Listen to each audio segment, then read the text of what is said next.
अनंत कोटी ब्रह्मांड नायक राजाधिराज योगीराज प्रब्रह्म श्री संत सद्गुरू ब्रह्मांड नायक बाळूमामांच्या नावानं चांग भलं, हालसिद्धनाथांच्या नावानं चांग भलं. नमस्कार प्रेमळ भक्तांनो, तुम्हा सर्वांचे पुन्हा एकदा खूप खूप मनापासून स्वागत आहे.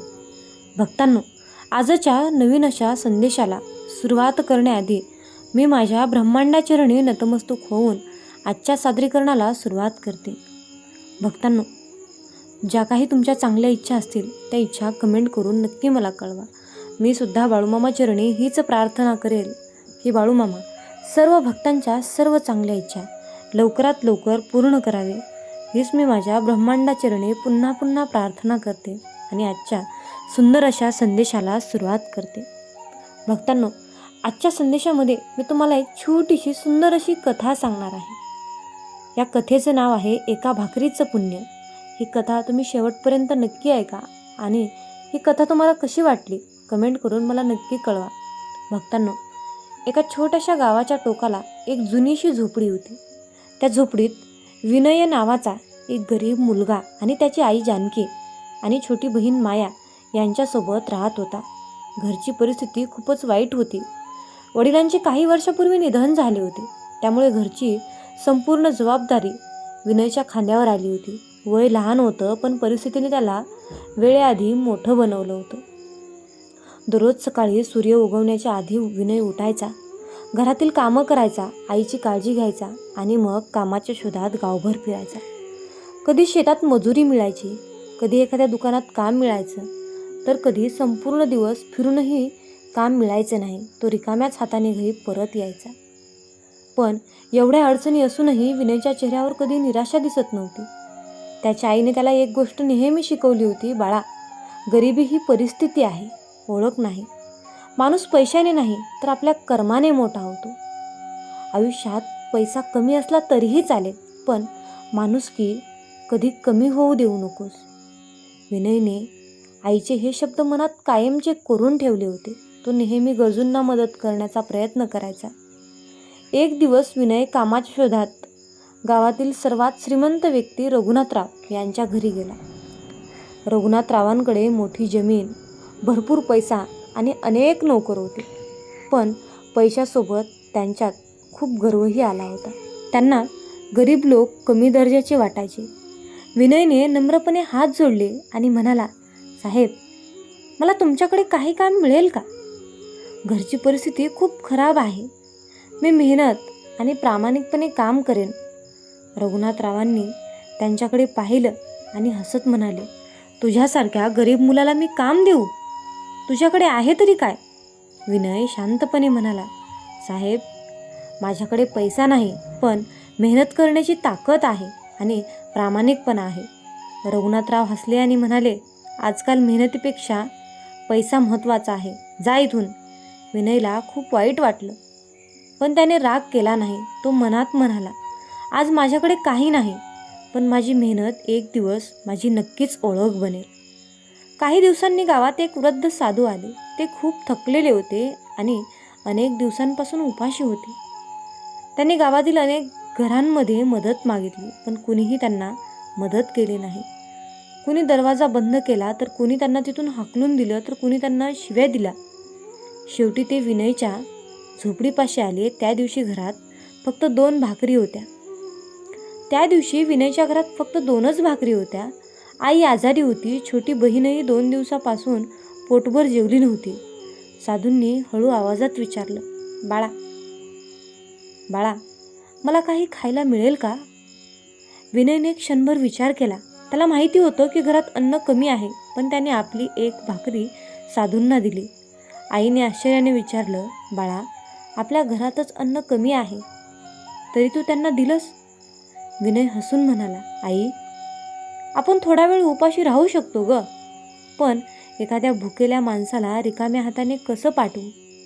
साधूंच्या डोळ्यात पाणी आलं. त्याने विनयच्या डोक्यावर हात ठेवला आणि म्हणाले, बाळा, आज तू जे चांगलं कर्म केलं आहेस त्याचं फळ तुला एक दिवस नक्कीच मिळेल. चांगली कर्म ही कधीच वाया जात नाही. वेळ पुढे जात राहिला. विनयने मेहनत कधीच सोडली नाही. त्याने थोडी जमीन घेऊन शेती सुरू केली. गावातील लोक त्याची थट्टा करायचे. ही जमीन काय उपयोगाची नाही. कितीही मेहनत केली तरी काहीच होणार नाही. पण विनयने कधीच हार मानली नाही. तो दिवसरात्र मेहनत करत राहिला. हळूहळू त्याच्या मेहनतीला यश मिळू लागलं. ज्या जमिनीला लोक निरुपयोगी म्हणत होते, त्याच जमिनीवर विनयने आपल्या कष्टाने हिरवळ निर्माण केली. त्याची शेती फुलली आणि त्याचं नाव संपूर्ण गावात प्रसिद्ध झालं. काही वर्षातच विनय एक यशस्वी शेतकरी बनला. पण श्रीमंत झाल्यावरही त्याचा स्वभाव कधीच बदलला नाही. तो गरिबांना मदत करायचा, गरजूंना आधार द्यायचा आणि कोणालाही कमी लेखायचा नाही. दुसरीकडे रघुनाथरावांच्या आयुष्यात मोठा बदल झाला. ज्यांच्याकडे कधी भरपूर पैसा होता त्यांचा व्यवसाय तोट्यात गेला. चुकीच्या निर्णयामुळे आणि लोकांच्या फसवणुकीमुळे त्यांची संपत्ती हळूहळू संपली. ज्यांना ते आपले समजत होते तेच लोक त्यांच्या कठीण काळात त्यांना सोडून निघून गेले. एक दिवस परिस्थिती अशी आली की रघुनाथरावांना मदत मागण्याची गरज पडली. ते विनयकडे आले. त्यांच्या डोळ्यात पश्चाताप होता. ते म्हणाले, विनय, मी तुझा अपमान केला होता. तुला कमी समजलं होतं, तुला कमी लेखलं होतं, पण आज मला तुझ्या मदतीची गरज आहे. विनयने जुन्या गोष्टी आठवल्या, पण त्याच्या मनात राग नव्हता. तो म्हणाला, रघुनाथराव, वेळ कधीच एकसारखी राहत नाही हो. आज तुम्हाला माझी गरज आहे म्हणून तुम्ही माझ्याकडे मदत मागायला आलात आणि मी तुमची नक्कीच मदत करेन. हे ऐकून रघुनाथरावांच्या डोळ्यात अश्रू आले. ते म्हणाले, ज्याला मी गरीब समजलो तोच आज मनाने सर्वात श्रीमंत निघाला.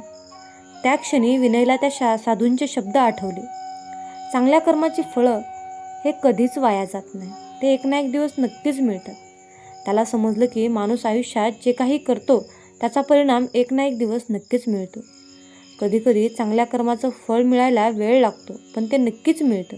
म्हणून आयुष्यात नेहमी चांगली कर्म करा, गरजूंना मदत करा आणि कोणालाही कमी समजू नका. कारण पैसा, संपत्ती आणि पद एक दिवस निघून जातं, संपून जातं.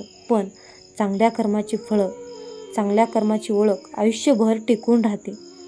जसे कर्म कराल तसेच त्याचं एक दिवस नक्कीच फळ भेटतं. एका आईच्या प्रेमाची आणि मुलांच्या चांगल्या कर्माची हृदयस्पर्शी कथा. एका छोट्याशा गावात सुरेश नावाचा एक गरीब मुलगा आपल्या आईसोबत राहत होता.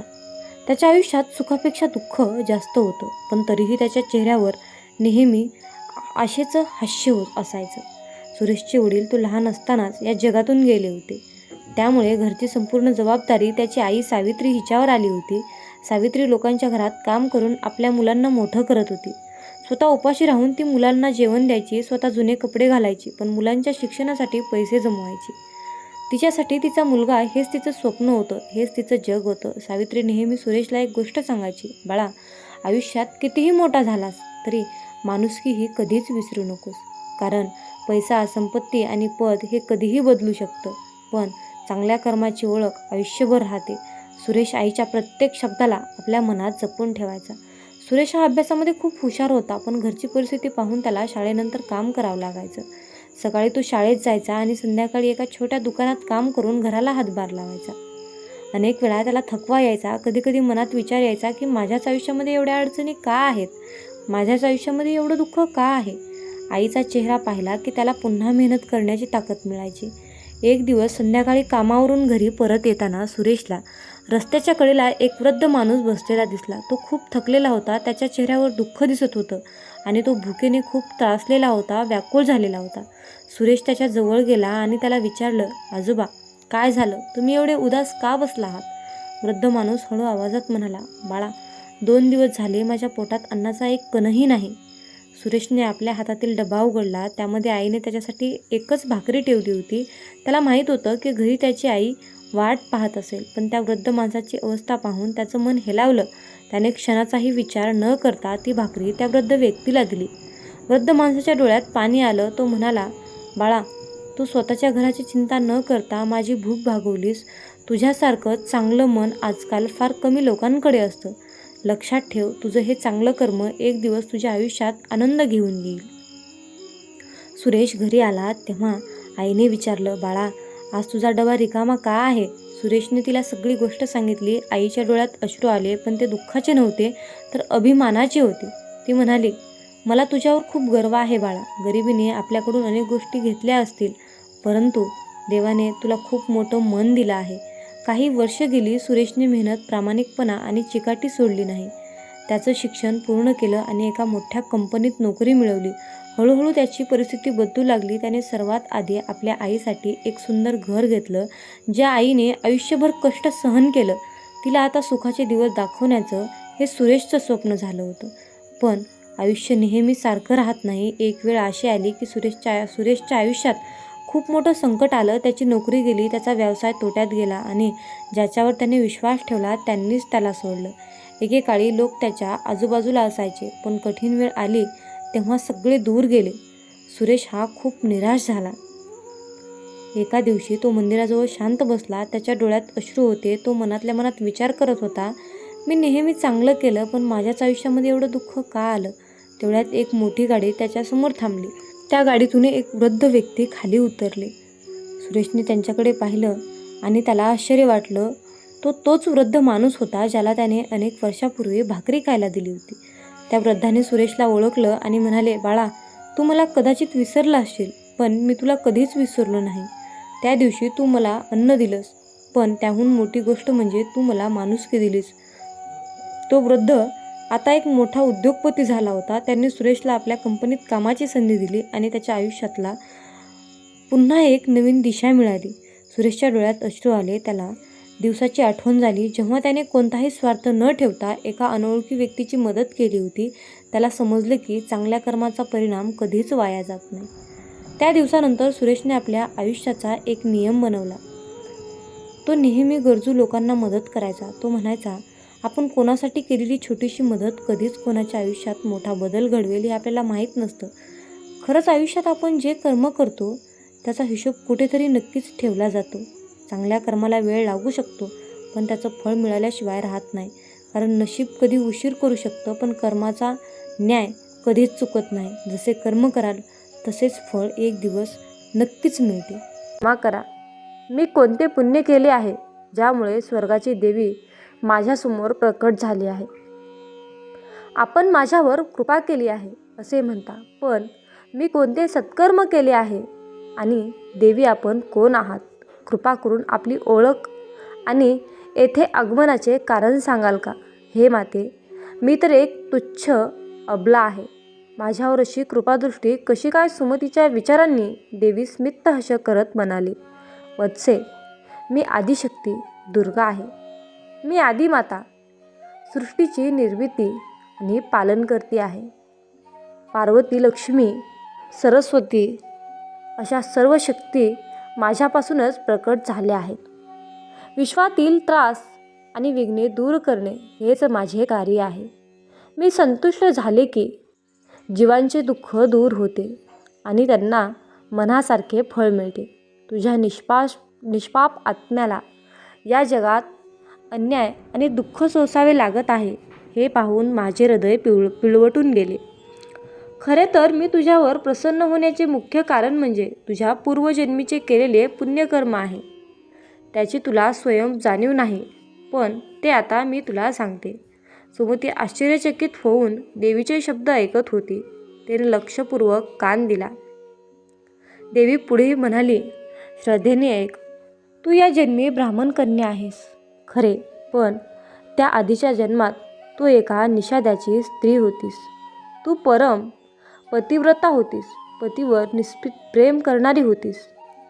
एके दिवशी तुझा निषाद जातीचा नवरा पोटाची खळगी भरण्यासाठी राजाच्या गोदामातून चोरी करण्याचे पाप करून बसला.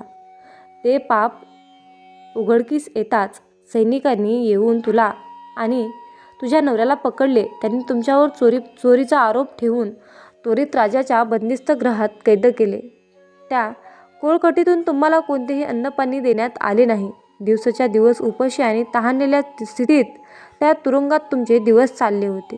पण लक्षात ठेव, ज्या 9 दिवस तुम्ही दोघे उपाशी राहिलात ते दिवस म्हणजेच अश्विन शुद्ध प्रतिपदेपासून नवमीपर्यंतचे होते, म्हणजेच नवरात्राचे दिवस होते. अर्थातच तुम्हाला तेव्हा उपवासाचा हेतू नव्हता, पण अनवधानाने का होईना त्या 9 दिवस तुमचा दोघांचा अन्नग्रहण न होऊ शकल्याने तुझ्याकडून अखंड नवरात्र व्रत पार पडले.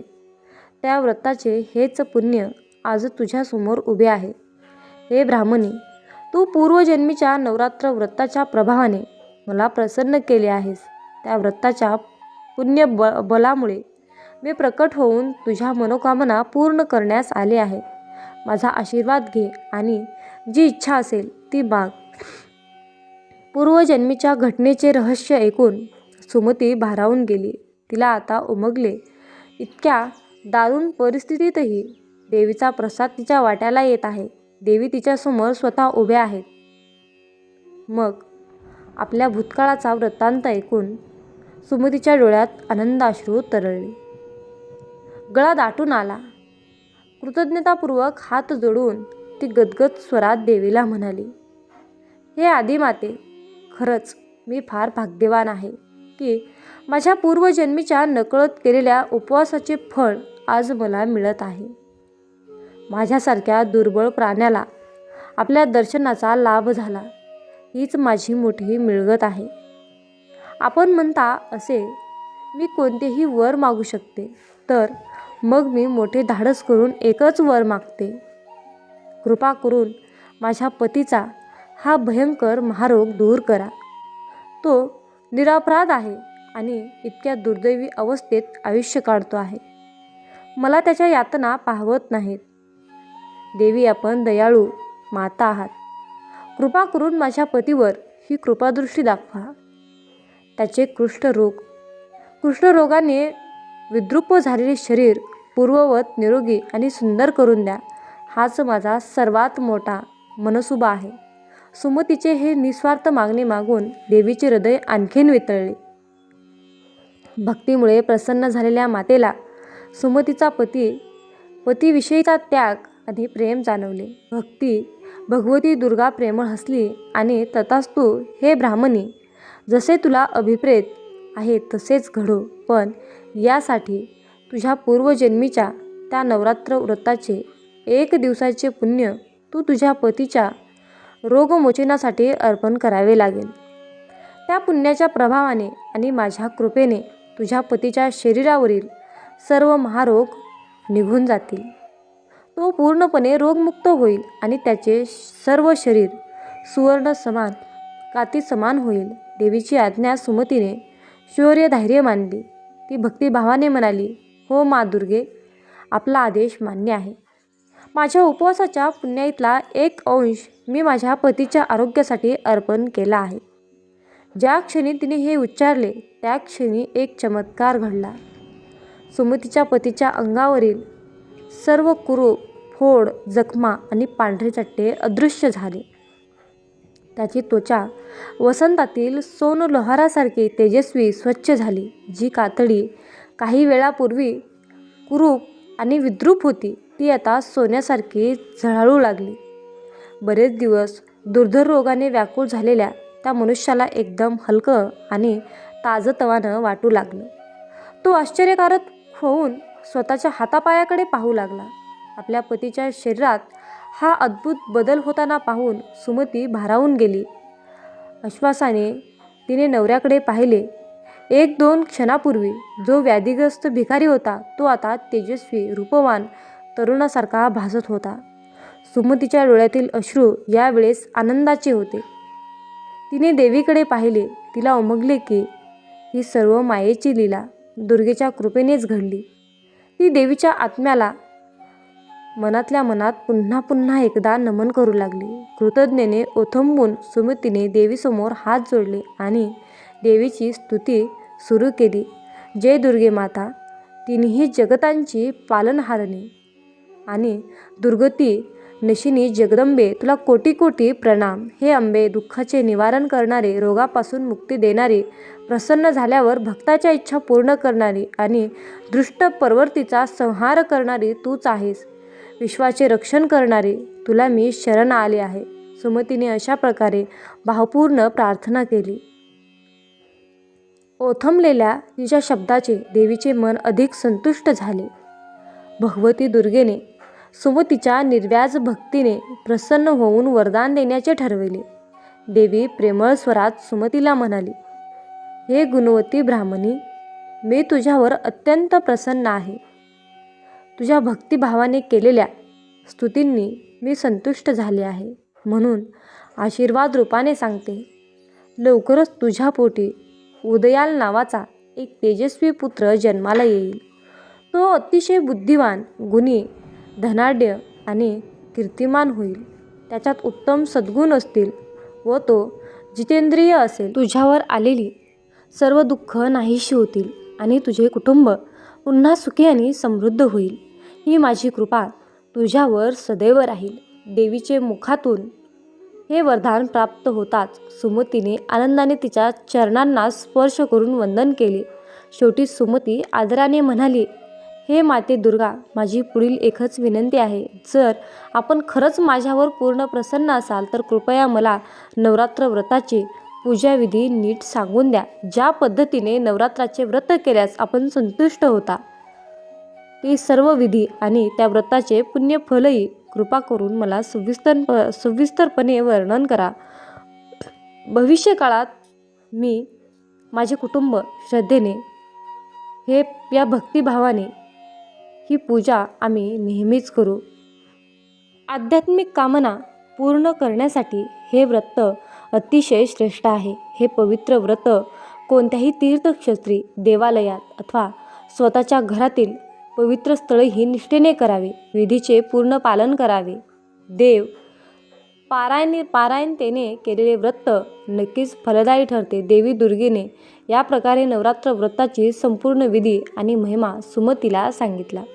सुमती मनापासून त्या प्रत्येक शब्दाचे स्मरण करत होती.